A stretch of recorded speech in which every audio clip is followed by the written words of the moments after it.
Mori with stops at Omiya, Sendai, Morioka, and Shin-Aomori.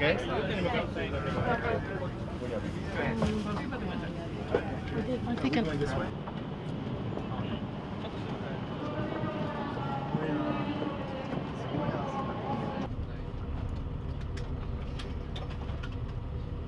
Yeah, and then they run up. Right? They run up there. Yes. Oh, goodness.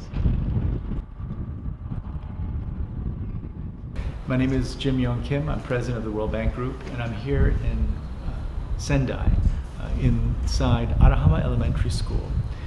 This is a very important place, of course, for all of us. And this particular school is also very important. It teaches us so many lessons. The tragedy of the Great East Japan earthquake and tsunami can be felt right here. In this building, there were hundreds of school children, and when the earthquake hit, the principal didn't even know that a tsunami was coming. But because he knew that there was the possibility of tsunamis, he had prepared the school. There were emergency rations, there was water, there was food. In fact, on one occasion, he'd learned that blankets for post-disaster situations were stored on the first floor, so he had them moved to the third floor. Of course, when the tsunami hit, the children were standing on the rooftops watching as an entire neighborhood all along the coast was being destroyed. You know, the lessons we learn here are both practical and moral. On the one hand, the reality of what happens in disasters like this could never be more clear.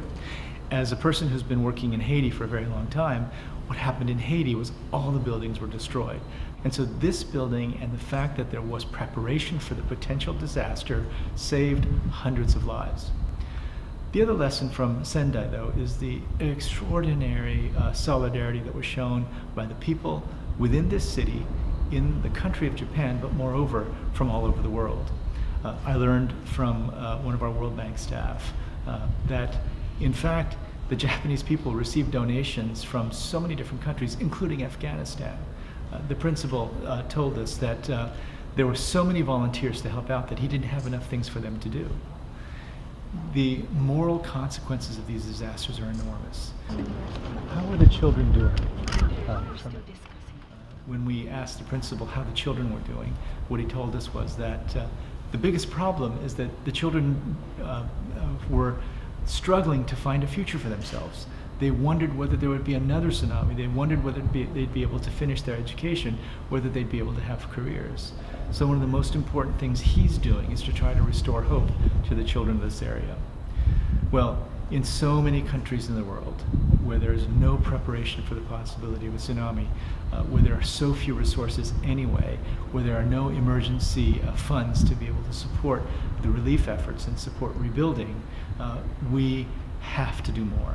We must prepare, especially the developing countries, for these kinds of disasters.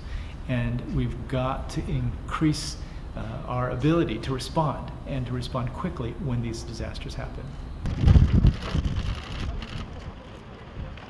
If we can have that kind of solidarity every day for all the different countries that struggle under disasters like this, then I think the world will be a much better place.